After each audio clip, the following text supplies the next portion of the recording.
지난해 12월이었죠. 평범한 어부에서 간첩으로 낙인 찍힌 납북귀환 어부와 그 가족들이 진실 규명을 위해 활동을 시작했다라는 소식인데요.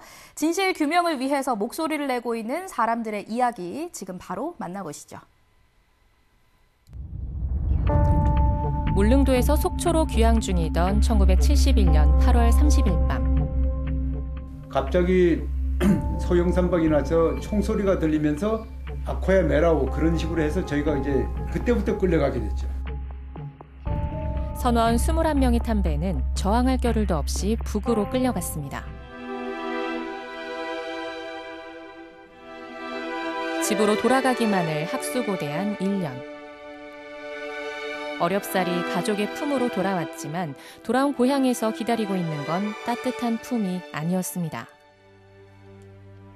사실 뺨 한 대 맞는 거는 기본적인 거고요.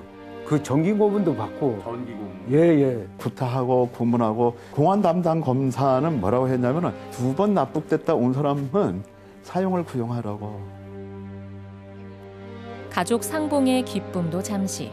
북에 억류됐었다는 이유만으로 평생을 따라다닐 족쇄가 기다리고 있었는데요. 하도 감시가 심해서 감시. 전라도 놈의 새끼야 말이야. 응? 배 타고 빨개지려 해가지고 입 갔다 와고. 그거 많이 좋지 많이 들어. 아버지가 피납됐다 갔다 왔는 거. 연좌에 걸려가지고 안 돼. 신혼조에 이제 연좌제에 걸려가지고 너네처럼 못 찾아온 적이 있었어요. 평범한 어부에서 간첩으로 낙인 찍힌 사람들 그리고 그 가족들의 이야기 들어봤습니다. 이야기를 듣기 위해 찾아간 곳은 속초의 한 아파트. 납북 귀환 어부 김춘삼 씨 댁입니다. 안녕하세요. 아이고, 고생 많죠. 1971년 8월 30일, 당시 15살 최연소 선원으로 오징어잡이 배를 타다 피랍됐던 김춘삼 씨. 현재는 납북 귀환 어부의 진실을 위해 목소리를 내고 있습니다. 저희가 바다에 표박을 하게 됐습니다. 예. 표박 중에 거의 자정 무렵이었죠. 안기가 짙게 기다 보니까 항해를 할 수가 없었어요. 갑자기 검은 물체가 나타나서 표준어로 어디 배입니까? 라고 이렇게 말하길래 선장님께서 속초 배입니다. 라고 하니 상대 측에서 그럼 속초 가면 따라오십시오. 이렇게 해서 이제 시작이 된 거죠. 어려운 가정 형편으로 15 어린 나이에 뛰어든 뱃일은 그저 먹고 살기 위함이었습니다.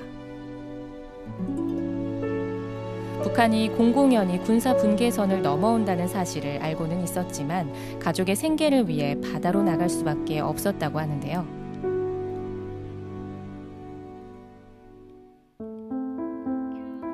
북에 잔류하라는 온갖 회유와 협박을 무릅쓰고 남한으로 돌아온 건 억류된 지 1년 하고도 일주일이 되던 날이었습니다. 해군 군함의 호위 속에 귀환한 선원들은 환영을 받았고 정부는 납북 어부들의 귀환을 크게 알렸습니다. 북한 교례에서 풀려난 해왕 6호 7호와 선원들이 납북된 지 291일 만인 11월 12일에 인천항에 돌아왔습니다. 이들 두 어선에 승선했던 선원 24명 중 7해왕호 선장 김환용 씨는 피납 당시 북한 교례군이 난사한 흉탄에 숨졌으며 나머지 23명은 적십자사에서 내준 작업복으로 갈아입고 부두에 내렸습니다. 그러나 집으로 돌아왔다는 안도감은 잠시뿐이었다는데요. 저희가 처음 간 곳이 속초시청 3층으로 갔습니다. 그때는 인권 자체가 없었잖아요. 그리고 불복 감금이 뭐합니까? 인권 없었죠. 몇 명씩 불비역듯이 솔직한 얘기로 엮어갖고 계속 돌아가면서 조소를 받는 거예요. 영문도 모른 채 영장도 없이 수십 일씩 조사를 받았고 멀리는 서울에 있는 미군 부대까지 끌려가 조사를 받는 사람도 있었답니다. 사실 뺨 한 대 맞는 거는 기본적인 거고요. 그 전기고문도 받고. 전기고문. 예. 어른들은 많이 맞았죠. 단순히 이렇게 월선적으로 했던 수산업법만이 아니라 방공법, 국가보안법 거기에 가서 북을 또 찬양하고 또 지령을 받고 내려왔다.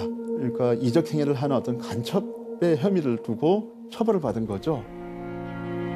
1968년 11월 8일 고성 거진 앞바다에서 명태잡이를 하다 납북된 대항호 기관장 고 장천식 씨는 이듬해 5월 28일 남으로 돌아왔지만 수산어업법, 반공법, 국가보안법 위반으로 1년 6개월을 감옥에서 보내야 했습니다. 살다가 나와가지고도 집에 오면은 아버지하고 식구다가 밥 먹다가도 기관에서 와가지고 젊은 사람들 와서 붙잡아가요. 붙잡아가면 거기다 11시, 15시 있다가 아버지가 와요. 그러면 그 시간 동안에 강금식에 구타를 했을 게 아니냐는 거지. 몽댕이를 가지고 때린대요. 몽댕이를, 가꾸먹 몽댕이를 가지고. 네.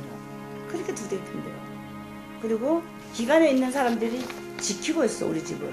그럼 우리가 비가 오면은 밤에 10시가 11시에 비가 막 쏟아지잖아요. 그럼 아버지가 못 나가게 해요. 왜 못 나가게 하냐면은 우산을 쓰고 이 사람들 우리 집 지키고 있어. 그러면 비가 떨어지는 소리가 뚝뚝뚝 떨어지는 사이에 우산을 두면 두두두두두두두 소리가 나는 거야. 그럼 아버지가 못 나가게 우리를. 나가지 마라 절대. 그냥 여기 집에 가만히 있어봐.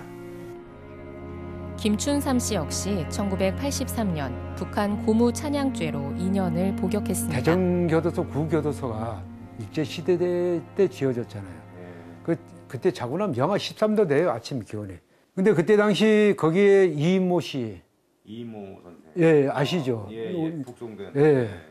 또 다른 그 전쟁 나면서 공산주의자라고 몰린 분들이 많이 계시더라고요. 이전영 장기수도. 예. 야, 그분들이 이제 딱 만나는 시간은 아침 세수하는 시간이에요. 그분들 만날 때 저희가 이제 같이 빵을 나눠 먹으면 예를 들어 하나 갖다 주면 그분들은 10개씩 갖다 줘요, 저에게. 우리는 괜찮다. 우리는 이제 뭐 살면 얼마나 살 것이냐. 죽을 날만 기다리는데 젊은 사람들은 가족도 있고 미래를 위해서 살아야 된다.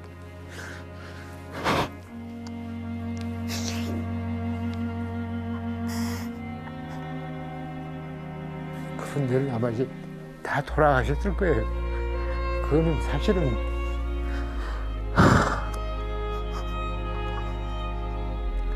사상을 떠나서 정말 매우 인간적인 생각이잖아요.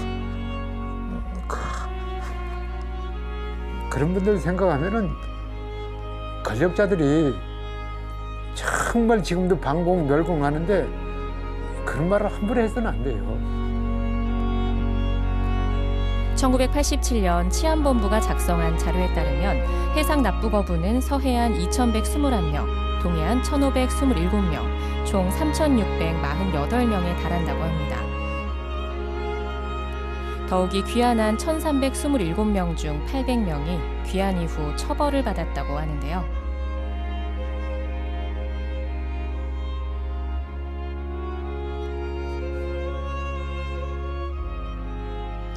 수천 명의 피해자가 있으나 2기 진실화해위원회에 접수된 사건은 아직 17건.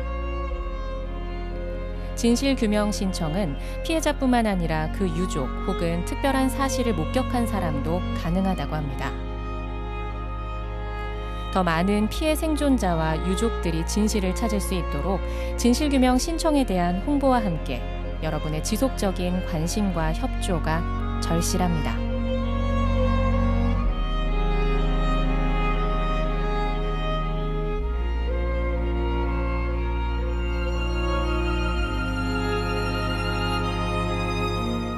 네, 그 억울하고 분한 세월을 감히 짐작조차 할 수가 없습니다. 화면을 보는 내내 정말 가슴이 아팠습니다. 맞습니다.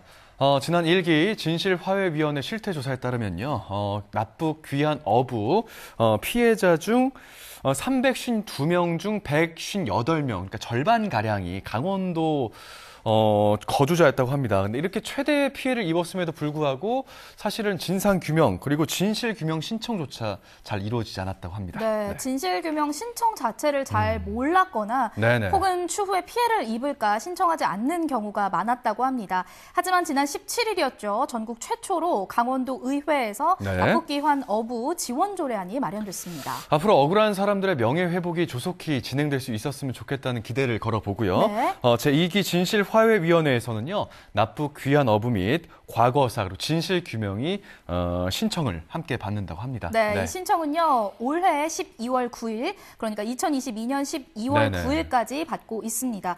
피해 당사자뿐만 아니라 유족과 친족, 그리고 이 진실규명 사건에 대해서 특별한 사실을 알고 있는 분들이라면 네네. 누구나 신청 가능합니다. 방문 또는 우편 접수가 가능하고요. 시도 혹은 시군 구로도 접수할 수 있다고 하니까 이 점 꼭 참고해 주시기 바라겠습니다. 네, 영동 소식 잘 만나봤고요. 네. 생방송 강원 365 저희는 잠시 후에 다시 찾아뵙도록 하겠습니다.